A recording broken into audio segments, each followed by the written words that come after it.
So I love hockey. When people ask me throughout my whole life what I wanted to be when I grow up, I always tell them, I want to be a professional hockey player, just like that. But at this point in my life, I'm kind of old. I can't skate. I can't stick handle a puck. And I sure as hell can't shoot it.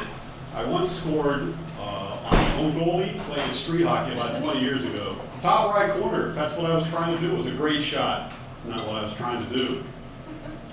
So in the realm of impossible dream, playing professional hockey certainly qualifies. So when my wife, Colleen, asked me where I wanted to go on vacation, in 2005, I picked Toronto, Canada, because that's where the Hockey Hall of Fame is, and that's where they keep the Stanley Cup. It's the hardest trophy there is in sports to win.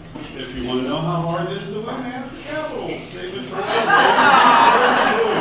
1972. Penguins fan, by the way.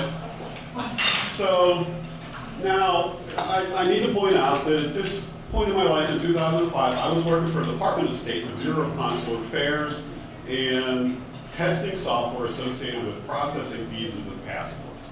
So I had a pretty good idea what the rules for going in and out of the country were at that time. And we didn't need passports. But just to be on the safe side, my wife and I both had our passports, but we had 3 kids who were 8, 10, and 13 at the time. And she went out and got IDs from the state of Virginia to make sure that we had something to cover them. These IDs showed their names, a picture of their face, and their home address, and nothing else. Nothing about their height, nothing about their weight, their eye color, no astrological signs.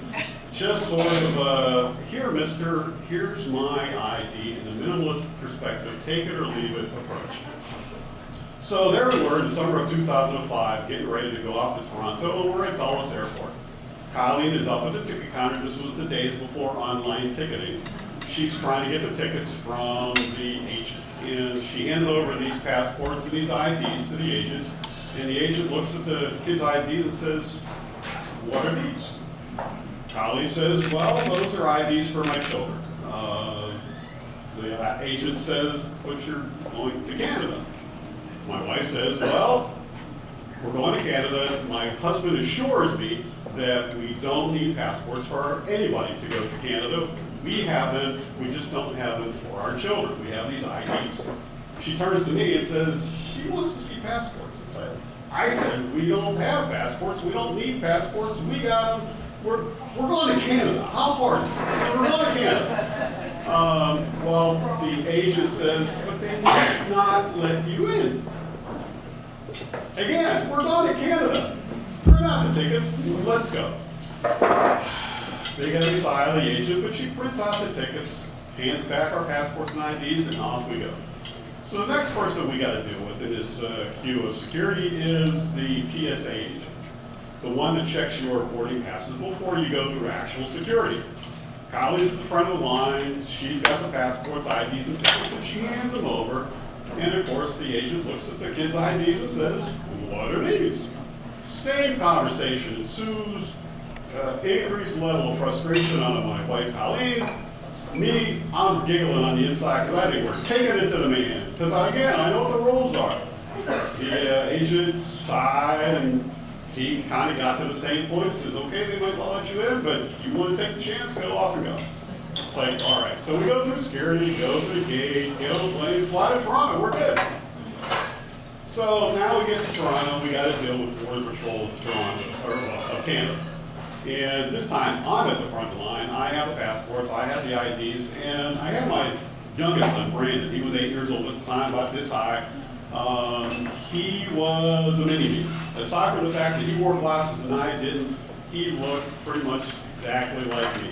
So we're dealing with this Border Patrol agent. He was a youngish guy sitting in his little booth with his computer, and I hand over the passports, I hand over the IDs, and guess what he said?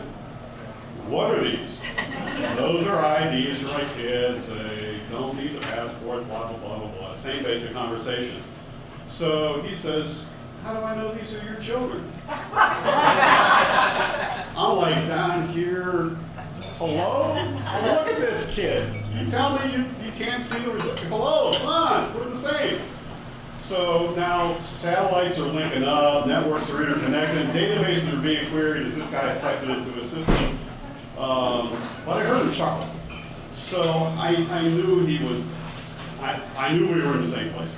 But all he said was, you gotta go talk to my supervisor. It's like, okay, let's go. So said supervisor was only about 20 paces away. And he was a cliche. He was a cliche cop. He was the kind of guy with the bald head, the sideburns, the mustache, the wire-group glasses. You've all seen him in the movies. And he's sitting in his, typing in his computer, and this time we're all conglomerated around his booth and his window. And he's sitting there, he's typing, and he turns to Kyle, our middle child, who was 10 at the time, and he says, son, are these your parents? Oh, wait, we're not finished. Kyle, without a hint of irony or nary a smirk on his face, says, no, he got kidnapped.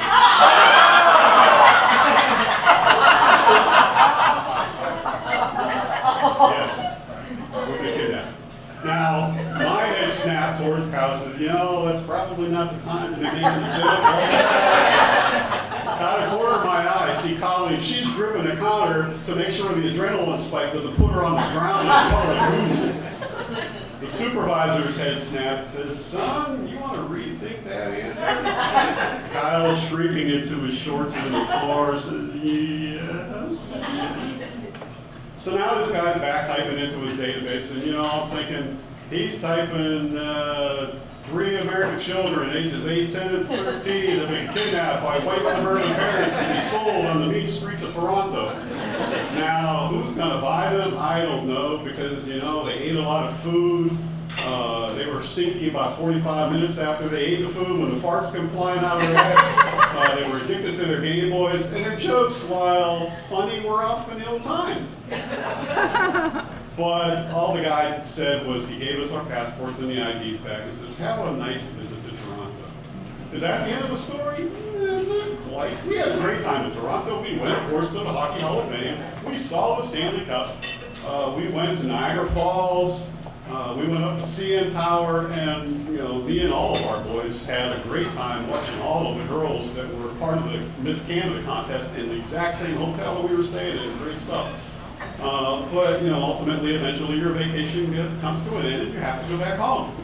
So we kind of learned that by doing that and flying through Toronto, Border Patrol for the United States is in the Toronto airport.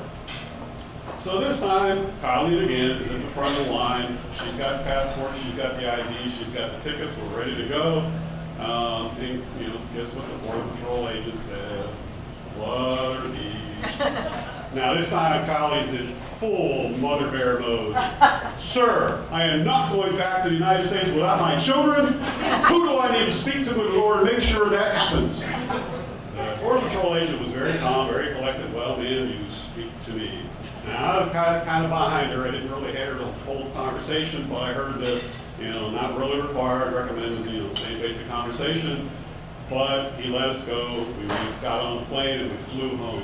So if the dream was to get rid of my kids in Canada, and I assure you that wasn't a dream, it turned out to be just as impossible as me playing hockey. Thank you.